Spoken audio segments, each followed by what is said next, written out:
Biogeografía, relieves costeros y cuerpos de agua. Península, tierra cercada por el agua y que solo por una parte relativamente estrecha está unida y tiene comunicación con otra tierra de extensión mayor.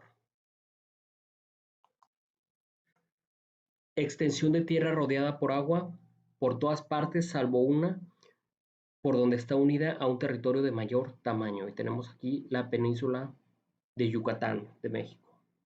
Tenemos aquí el estrecho de Gibraltar, que está entre el mar Mediterráneo y el océano Atlántico. Es una separación natural entre dos mares. El estrecho es una especie de mar metido entre dos tierras. Aquí tenemos las dos tierras. Puede ser un peligroso paso entre las islas. Los estrechos y canales de conexión al exterior son lugares geopolíticamente importantes. Entonces el estrecho de Gibraltar es muy importante. Archipiélago. Bueno, aquí podemos ver que son islas agrupadas. Se llama archipiélago a un conjunto de islas agrupadas en una porción marítima relativamente pequeña, o sea, no demasiado distantes las unas de las otras, aunque suelen ser numerosas. Además de las islas propiamente dichas, en los archipiélagos puede haber también otro tipo de islotes, cayos y arrecifes. Y lo que hemos estado viendo, los lagos, el lago es más que nada un cuerpo de agua no un relieve costero porque no se encuentra entre la costa. Y sabemos que los ecosistemas de lagos y estanques son masas de agua que llenan una depresión en el paisaje. Están formados por muchos procesos desde glaciares y geológicos a actividades humanas. Desde el punto de vista geológico, los lagos y estanques son característicos de la sucesión. Con el tiempo, la mayoría de ellos se llenan y se hacen más pequeños. Finalmente pueden ser reemplazados por un ecosistema terrestre. Por ejemplo, en el caso de las lagunas, hay ocasiones en las que se secan estas. Y aquí tenemos el antiguo lago artificial para molino en Nueva Inglaterra. Y tenemos un poco de las partes de los lagos que hemos ido viendo y su flora y su fauna en esta diapositiva. Las islas. Las islas oceánicas son ambientes terrestres rodeados por una dispersión acuática. Están habitadas por organismos de diferentes especies que llegaron por dispersión al azar durante un largo periodo de tiempo o representan poblaciones que ya existían en la zona mucho antes del aislamiento. La cantidad de especies diferentes encontradas en las islas dependía o depende del tamaño de la isla. En las islas, el aumento de 10 veces de su área lleva a duplicar la cantidad de especies. Entonces quiere decir que entre más grande la isla, entre más grande es la isla, más grande es el tamaño de su flora y de su fauna, obviamente. Y como lo expresa Daniel Simberloff de la Universidad de Tennessee, uno de los primeros ecólogos que comprobó de forma experimental esta teoría, cualquier mancha de hábitat aislado de un hábitat similar mediante un terreno diferente relativamente inhóspito, atravesado solamente con dificultad por organismos de la mancha de hábitat, puede ser considerado una isla.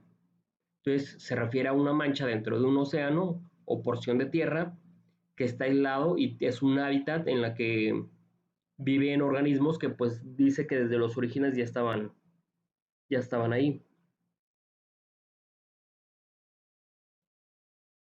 Entonces cualquier mancha de hábitat aislado de un hábitat similar mediante un terreno diferente, relativamente inhóspito, atravesado solamente con dificultad por organismos de la mancha de hábitat, puede ser considerada una isla. Y tenemos la bahía de Tampa como ejemplo. Tenemos aquí el Golfo de México, que es diferente de una bahía, y también tenemos una bahía de la Concha en San Sebastián, España. Tenemos en entrada de mar en la tierra que forma una concavidad amplia, donde pueden fondear los barcos para abrigarse del viento. Es de menores dimensiones que un golfo, y de mucho menores dimensiones, de hecho, que un golfo. Y aquí tenemos el Golfo de México y la vista de la bahía de la Concha en San Sebastián. Y tenemos aquí el Golfo de México. En el Golfo de México las mareas altas y bajas alternas se anulan casi mutuamente y la pleamar y la bajamar se siguen una a otra en intervalos de 24 horas para producir una marea diaria. Golfo es una entrada natural del mar hacia costa de gran extensión. Abarca una gran extensión de mar que dista mucho de tierra por todas partes y en la que habitualmente no se encuentran islas. En general se considera que un golfo es mayor que una bahía. Y las lagunas son lagos, se podría decir, no son lo mismo, pero son menos profundos y de menor dimensión que los lagos. Y se llegan incluso a secar durante algunas épocas del año y en otras que sí tiene líquido en estas lagunas. Entonces, en lagunas de poca profundidad puede darse una estratificación de corta duración. En otros, aunque exista estratificación, la profundidad puede o no ser suficiente para que se desarrolle una termoclina marcada.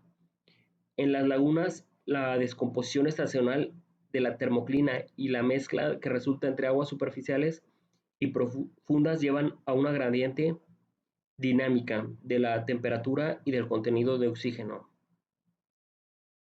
Algunos invertebrados que habitan las lagunas se secan en Algunos invertebrados que habitan lagunas que se secan en verano, como las planarias, Phagocytes vernalis, desarrollan cubiertas endurecidas en las cuales permanecen así durante el periodo de sequía. Pero básicamente una laguna es menos profunda y de menor dimensión que los lagos. Y a veces se secan y muchas veces no se desarrolla una termoclina en ellas. Y aquí tenemos que los cabos son pequeñas penínsulas que pasan, que pasa el mar, especialmente si su presencia afecta a las corrientes. Está conformada por una masa de tierra, la cual se proyecta hacia el interior del mar y existe una gran cantidad de cabos que justamente son muy popular como consecuencia de la ya mencionada dificultad de navegación, porque es difícil navegar en los cabos. Tal es el caso del Cabo Hornos. Otros cabos famosos son Cabo Finisterre, la Punta de Tarifa, la Estaca de Bares de España, el Cabo de Buena Esperanza en el extremo sur de África y Cabo Catoche en México. Y eso sería todo.